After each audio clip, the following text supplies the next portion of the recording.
हमारा हमारे माँ-बाप के साथ बचपन में कैसा रिश्ता होता है, हम कैसे परिवार में बड़े हुए होते हैं, हमारी परवरिश कैसी हुई होती है, वो बहुत मैटर करती है। बड़े हो जाने के बाद भी, अपने परिवार से दूर हो जाने के बाद भी, हमारे परिवार के साथ हमारा बचपन में कैसा रिश्ता था, वो बहुत मैटर करता है। The kind of friendships we have, the kind of boyfriend or girlfriend, husband or wife we get in our life is directly or indirectly connected to the kind of relationship we had with our family, to the kind of environment we grew up in as a child. Hi guys, this is Ishita S. Bhagat signing in for today. And कल मुझे एक बहुत अजीब चीज़ realise हुई। क्या realise हुई वो मैं आपको अभी बताती हूँ। तो कल मैं टैटू वाले लड़के के साथ मिली और बहुत बहुत बहुत खुश थी मैं, ठीक है। आई वॉज वेरी हैप्पी, हम लोग लूडो वगैरह खेल रहे हैं एंड फर्स्ट टाइम 24 साल में पहली बार मेरे लाइफ में एक ऐसा लड़का आया है जो मुझे बॉडी टचिंग नहीं करता। हाँ, सो आई वॉज लाइक वाओ, बिना बॉडी टचिंग वाला अच्छा लड़का, ये तो मतलब एकदम 1 in a million है। I was very happy, ludo वगैरह खेला, फिर हम लोग बाहर गए चाय पीने। आई वॉज लाइक वाओ, इतनी खुश हूँ मैं एंड ऑल दैट। सो फिर मैं घर आई एंड घर आके आई स्टार्टेड क्राइंग। घर आके मैं रोने लग गई और नॉट लाइक नॉर्मल, जैसे ऐसे देख रही हूँ कहीं और आंख से आंसू टपक रहे, नहीं नहीं नहीं।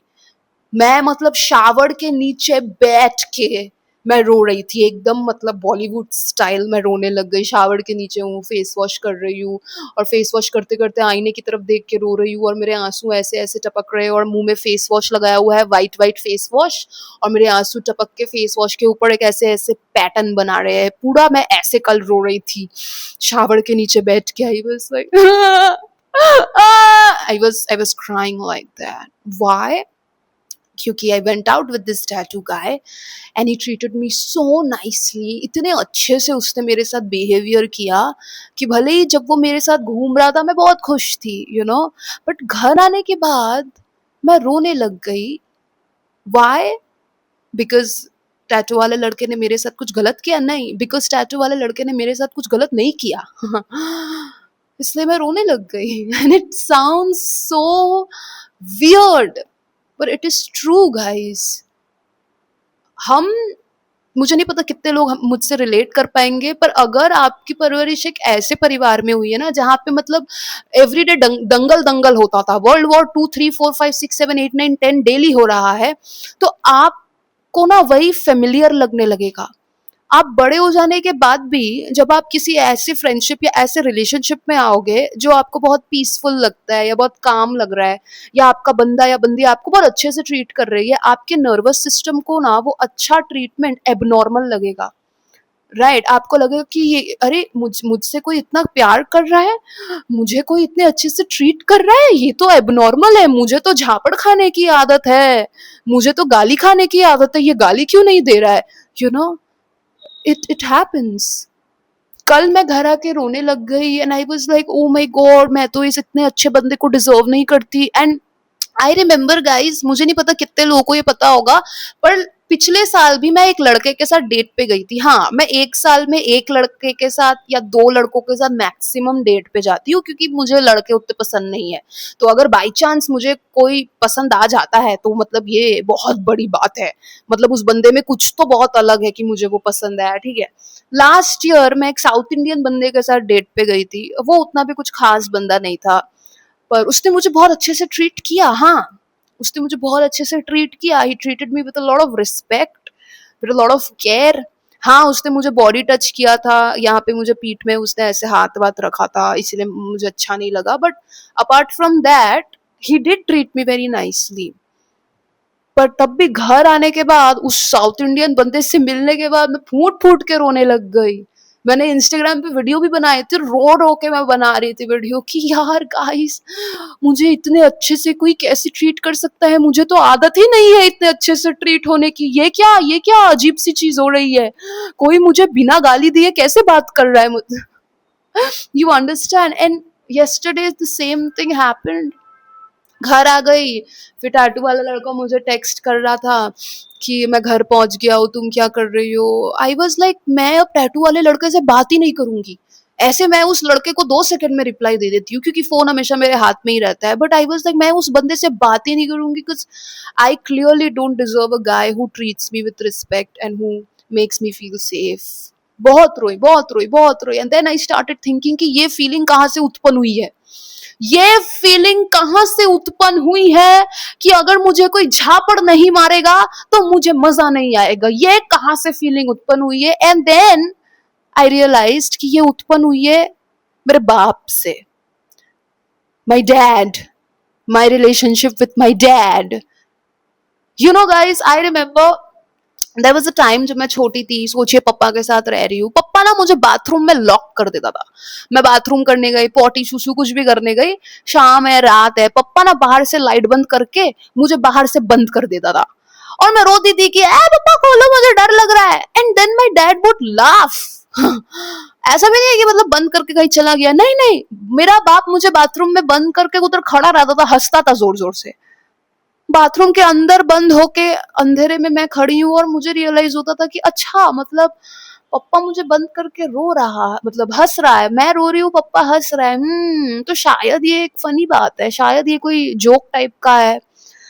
बचपन में आपको लगता है ना, मतलब आपके माँ बाप कुछ बोल के जोर जोर से हंस रहे हैं या कुछ करके जोर जोर से हंस रहे हैं, भले ही आपको अच्छा नहीं लगा वो, but then you end up feeling ना कि अच्छा वो लोग हंस रहे हैं, मतलब ये उतनी भी कोई गंभीर बात नहीं है, शायद जोक्स टाइप का है, या कोई पप्पा का कोई गेम होगा बाथरूम में लॉक करके हंसने का. I don't know. पप्पा को जब मैं हंसते हुए सुनती थी ना, मेरे को थोड़ा कम डर लगने लगता था. मेरे को लगता था कि ओ हंस रहा है पप्पा, फिर जब हंस लेगा तब शायद खोल देगा, my dad, today I realize guys, my dad used to associate fear with laughter. मेरे बाप के लिए डर एक फनी चीज थी. इस सामने वाले को अगर डर लग रहा है तो मेरे बाप को मजा आ रहा है. That's so weird. जब मेरा बाप मुझे खोल देता था, मैं बाथरूम से निकल जाती थी, तो क्या मैं मेरे बाप के ऊपर गुस्सा हो जाती थी? नहीं. अब मैं मेरे बाप को बोलती थी नेक्स्ट टाइम मैं तुमको लॉक करूंगी और हंसूंगी, देखना तुम. हाँ. And my dad used to be like कर दे, so it was like oh मतलब ये बहुत नॉर्मल है कि किसी और को डरा के किसी और को रुला के हंसेंगे. It's very normal. ये तब से ना ये उत्पन्न हुआ है ये चीज.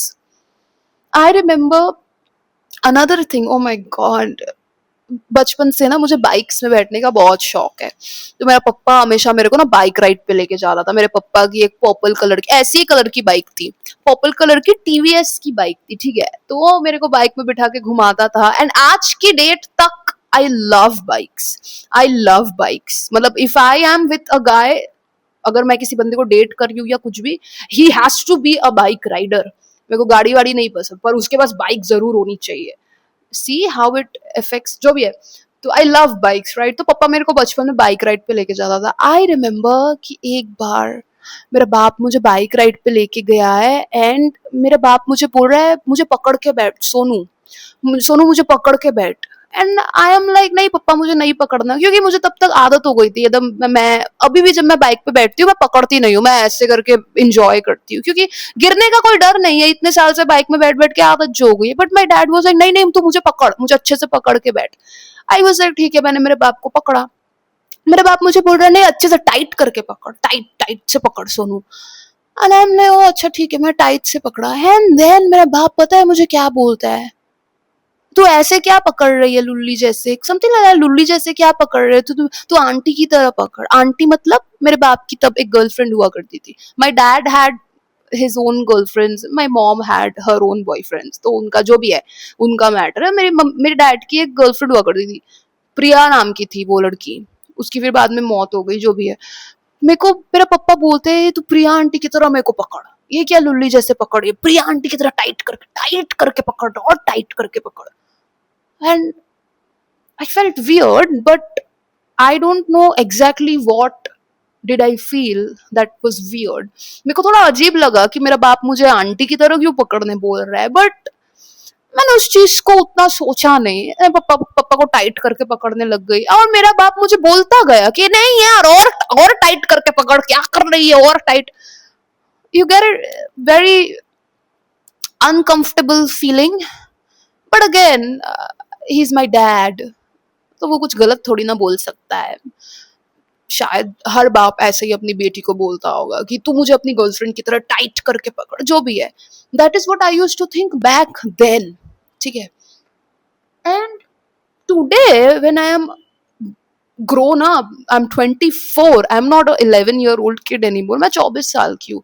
तब मुझे रियलाइज होता है कि यार शायद इन्हीं सारी छोटी छोटी चीजों की वजह से ना, जो मेरे बाप मेरे साथ करता था अननोइंगली नोइंगली या जो भी है, मेरे बाप के साथ ये जो मेरा डायनामिक्स था ना, शायद इन्हीं चीजों की वजह से आज जब मैं किसी बंदे के साथ एक रिश्ता बनाने की कोशिश करती हूँ या किसी बंदे को लाइक करती हूँ, लव तो छोड़ दो, प्यार तो मैं बोल ही नहीं रही हूँ, जब मैं किसी बंदे को लाइक करती हूँ, पसंद करना शुरू करती हूँ, या कोई बंदा मुझे पसंद करता है और सब सही चल रहा होता है, सब सही चल रहा होता है गाइस, लेकिन अगर वो मुझे अनकंफर्टेबल फील ना कराए तो मुझे लगता है कि यार ये क्या है, ये तो मतलब ये तो नॉर्मल नहीं है। You know what I am trying to say. अगर वो बंदा मुझे डराए नहीं तो मुझे लगता है यार ये तो कुछ नया है, ये तो मेरे लिए नॉर्मल नहीं है। Because to my nervous system this is science guys, ये साइंस है that I am talking about, कि अगर तुम एक वर्ल्ड वॉर 5, 6, 7, 8, 9, 10 जैसे परवरिश में बड़े हुए हो, परिस्थितियों में बड़े हुए हो, तो तुम्हारा नर्वस सिस्टम हमेशा वर्ल्ड वॉर जैसी चीजों को ही अपना समझेगा। कल को तुम्हारे लाइफ में कोई अच्छी लड़की या अच्छा लड़का आके तुमको अच्छे से ट्रीटमेंट दे तो तुमको लगेगा ये क्या हो रहा है, ये नहीं नहीं नहीं नहीं, इतने अच्छे से मुझे मत ट्रीट करो, मुझे मारो, मुझे वही अच्छा लगता है। Understanding, and that is what I have to come out of. Punjabi छुछुंदर जिसने मुझे झापड़ मार के ये अजीब सा दाग दिया है, वो मुझे ऐसे बोलता था कि इशिदा, हम तुमको मारते हैं क्योंकि हम तुमसे प्यार करते हैं इशिदा, और तुम अगर हमसे प्यार करती हो तो तुम मार खाओगी, तुमको मार खाना पड़ेगा इशिता, तुम हमसे प्यार नहीं करती, तुम हमसे प्यार करती हो, तुम मार खाओगी इशिता। आज हम तुमको प्यार करता है, हम तुमको एक झापड़ मारा है, तुम सहन करोगी क्योंकि तुम प्यार करती हो, कल को तुम हमको एक झापड़ मारोगी, हम भी सहन करेगा क्योंकि हम भी तुमसे प्यार करता है। And when he would say things like that, मुझे बहुत नॉर्मल लगता था कि अरे हाँ ये तो सच्चा प्यार है, मतलब वाह, हाँ हाँ मेरा बाप भी तो ऐसे ही करता था, ये भी ऐसे ही बोल रहा है, मतलब एकदम सही है। If someone loves you they will beat the shit out of you.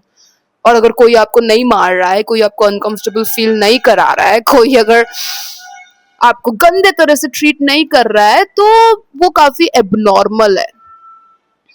हमारा नर्वस सिस्टम बुरा या अच्छा नहीं देखता, it sees familiarity, it sees what you have seen before, same चीजें हमारे नर्वस सिस्टम को बहुत अच्छी लगती है, you know। तो अगर बचपन से सब कुछ मारपीट वाला था तो बड़े होके भी आपको सब कुछ मारपीट वाला ही नॉर्मल लगेगा। कल मैं रो रही हूँ टैटू वाले बंदे के बारे में सोच रही हूँ। आई एम लाइक डैम, मतलब लाइक ओ माय गॉड, मतलब कब तक यार मैं ऐसे पंजाबी छुछुंदर जैसे लड़कों को अपना दिल देती रहूंगी। I have to stop doing this, बहुत रोई कल मैं। But then I realized that no, मैं अपने अतीत को, अपने पास्ट को, अपना प्रेजेंट और फ्यूचर कंट्रोल कैसे करने दे सकती हूँ यार, कैसे करने दे सकती हूँ मैं? I can't. पास्ट में जो होना था वो हो गया, पर अब प्रेजेंट में भी मैं मतलब ऐसे तो क्या कहते हैं उसको, जुजुत्सु फाइटर, कराटे किड जैसे लड़कों को मैं नहीं अट्रैक्ट करना चाहती। डजेंट मैटर मुझे वो कितना फेमिलियर लगे, बट इट्स रॉन्ग। मैं फिर पता है गाइस क्या सोचने लग गई कि नहीं नहीं, टैटू वाले लड़के की गलती है, मतलब क्या अगर वो मुझे अच्छे से ट्रीट नहीं करता तो मैं अभी रोती भी नहीं, है ना। आई वॉज लाइक अगर मैं उसके साथ बाहर जाती ही नहीं तो मैं इतना हैप्पी फील करती ही नहीं, और अगर मैं हैप्पी फील करती ही नहीं तो मैं घर आके रोती ही नहीं, ये सोच के कि ओ माय गॉड मुझे इतना हैप्पी फील कैसे हो गया, मुझे तो हैप्पी फील नहीं होना चाहिए। अंडरस्टैंडिंग, आई वॉज लाइक नहीं नहीं अब मैं कभी नहीं मिलूंगी उससे। बट नो नो, शावर में 1 घंटा रोने के बाद I was like I can't do this any more. मैं इसीलिए बैठ के फूट फूट के नहीं रो सकती गाइस क्योंकि मुझे बहुत खुशी महसूस हुई है। What the is that? I realize that just because I feel happy, I'm not going to be sad. Okay? मुझे इस मोमेंट में डर नहीं लगता किसी से प्यार करने में, नहीं, मुझे डर लगता है किसी ऐसे इंसान से प्यार करने में जो मुझे इतने अच्छे से ट्रीट करेगा, इतने अच्छे से ट्रीट करे कि मुझे फिर रियलाइज हो कि ओ माय गॉड, वाओ, ये ऐसे मतलब इतना अच्छे से भी ट्रीटमेंट मिलती है क्या? ये तो बहुत शॉकिंग है। और जब इतना कुछ शॉकिंग हो जाता है, इतना अच्छे से मुझे ट्रीटमेंट मिल जाता है ना, फिर मेरा दिमाग एकदम 10 साल पहले, एकदम 20 साल पहले, फ्लाइट पकड़ के मेरा दिमाग 20 साल पहले वाले टाइम जोन में पहुंच जाता है। ऐसे जैसे मेरे दिमाग में कोई टाइम मशीन टाइप की है, 20 साल पहले पहुंच जाएगा, उधर लैंड करेगा और फिर वहां पे ऐसे देखेगा कि वो अच्छा अच्छा, इधर तो वर्ल्ड वॉर 5 चल रहा है मेरे घर में, मम्मी पापा लग रहा है दो अलग अलग कंट्रीज के, इंडिया पाकिस्तान की इधर मतलब वर्ल्ड वॉर टाइप की सिचुएशन हो गई, और nuclear bomb, you know and then I am like oh my god, wow, nuclear bomb, और यहाँ पे ये बंदा मुझे इतने अच्छे से ट्रीट कर रहा है, मुझे हाँ चॉकलेट वॉकलेट दे रहा है, हाँ वो बड़ा कॉन्ट्रास्ट, ये कॉन्ट्रास्ट ही हमारे नर्वस सिस्टम को अच्छा नहीं लगता, but I am going to change it यार, मैं इस चीज को चेंज करने वाली हूँ। आई डोंट केयर अगर मुझे खुश फील हो रहा है, इसके लिए मैं घर आके रो कि इतना खुश कैसे फील हो गया, आई डोंट केयर, मैं रो दूंगी। I am not afraid to feel sadness, ठीक है? हैप्पीनेस जैसे एक इमोशन है, सैडनेस भी एक इमोशन है, हर चीज को फील करना जरूरी है। कल रोते रोते मुझे एक चीज बढ़िया लगी कि कम से कम मैं गांजा फूक के दारू पी के अपने इमोशंस को सप्रेस तो नहीं कर रही हूँ। It's been 2 months that I M clean, right? मैं क्यों हमेशा फूकती रहती थी, हमेशा पूरा दिन ऐसे पड़ी हुई हूँ फूक फाक के, डेली डेली, क्यों? मे बी यही इमोशंस, मे बी यही फीलिंग्स मुझे फील नहीं करनी होती थी। अपने दिल और दिमाग में मुझे इन फीलिंग्स को दबा के रखना पड़ता था, क्योंकि इन फीलिंग्स को फील करने की हिम्मत नहीं थी मेरे में। पर अगर इन फीलिंग्स, इन इन मेमोरीज, ये जो यादें हैं मेरे दिमाग में, इन यादों को मैंने झेल लिया है, इन चीजों से मैं गुजर चुकी हूँ, अगर इन चीजों से गुजर जाने की हिम्मत मेरे में थी तो इन चीजों को फील कर सकती हूँ मैं। I don't have to suppress my sadness, I don't have to suppress my anger, I am going to feel it. गुस्सा आ रहा है, गुस्सा निकालो, दुख हो रहा है, रो, हंसी आ रही है, खुशी हो रही है, हंसो, किसी चीज को अंदर मत रखो, नहीं तो वो बाद में जाके एटम बम की तरह दुम करके फटेगा, और जब फटेगा ना, काफी ही पैथेटिक एनवायरमेंट्स में फटेगा। Don't do that. पहले ऐसे करती थी गाइस, पता है आप लोगों को, मम्मी के ऊपर गुस्सा है, पापा के ऊपर गुस्सा है, उनके ऊपर नहीं निकालूंगी, फिर अचानक से कहीं किसी के बर्थडे पार्टी में हूँ मम्मी के साथ, बर्थडे पार्टी में मम्मी के ऊपर चिल्ला के तमाशा कर दूंगी, बर्थडे पार्टी में सब लोग फिर हमारी तरफ देखेंगे, चिल्ला चिल्ला के मम्मी को कुछ भी बोल दूंगी कि तुम्हारे तो इतने बॉयफ्रेंड्स है, तुम क्या समझोगी, बाप को मिस करना क्या होता है, क्यों लाई हो मुझे मेरे पापा से, तुम जाओ अपने बॉयफ्रेंड के साथ रहो, पूरा ऐसे। याद है मेरे को, क्लास 9-10 में थी, ऐसे चिल्ला चिल्ला के तमाशा किया करती थी मैं, मेरी मम्मी मेरे को वहां से छोड़ के भाग जाती थी। एम्बैरेसिंग लगता है ना? तो ये क्या, ये बम फटता था, क्योंकि अंदर सब दबा के रख देती थी ना, तो गलत जगह पे, गलत टाइम पे, गलत इंसान के साथ गलत तरीके से डूम करके एटम बम फट जाता था। That's why now I realized that I'll feel all these feelings. मैंने सोचा है कि जस्ट बिकॉज टैटू वाला लड़का मुझे अच्छे से ट्रीट कर रहा है और मेरे मेरे बाप की तरह मार नहीं रहा है, मेरी माँ की तरह इमोशनली हर्ट नहीं कर रहा है, या पंजाबी छुछुंदर की तरह, वही मेरे पहले के जितने भी रिलेशनशिप्स थे उनकी तरह मुझे अब्यूज नहीं कर रहा है, दैट डजंट मीन कि मैं टैटू वाले लड़के को गोस्ट कर दूं या टैटू वाले लड़के से कभी बात नहीं करूं। अच्छे से ट्रीट करता है मुझे वो, and I deserve to be treated nicely, don't I? So yeah, it's kind of scary. 24 साल में पहली बार someone is treating me nicely without body touching, someone is treating me nicely, like वो ये क्या है? बट नई चीजों से डर लगता है ना, नई नई चीजों से डर, इसीलिए तो घर बदलने से लोग डरते हैं, शहर बदलने से डरते हैं, देश बदलने से डरते हैं, क्योंकि नई चीज है, आउट ऑफ कंफर्ट जोन है। हमेशा कंफर्ट जोन में ही रहना पसंद करते हैं ना लोग, भले ही वो कंफर्ट जोन उनके लिए अच्छा ना हो, पर बहुत टाइम से चला आ रहा है ऐसा, तो ऐसा ही चलाएंगे, बट ये रॉन्ग है।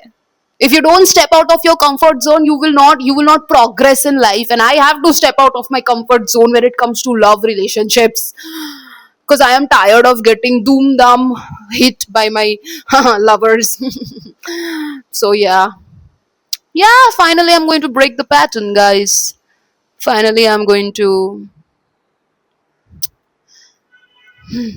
feel something that I never felt in 24 years of my life. Finally I'm going to be around safe people. Finally I'm going to give a chance to the good guy. Yeah, and I think आपको भी ऐसा करना चाहिए.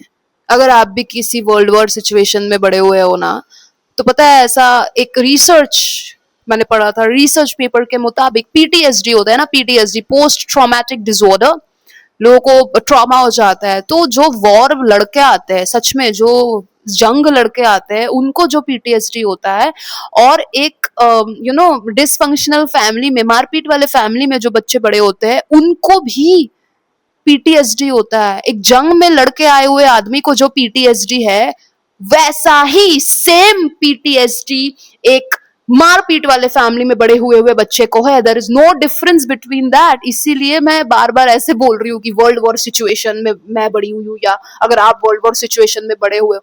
I am using the word world war because या it's scientifically proven. ऐसा होता है. 24 की हो गई हूँ यार मैं. कम ऑन, अभी तक इट अफेक्ट्स मी. बट या हीलिंग इज माई रिस्पॉन्सिबिलिटी.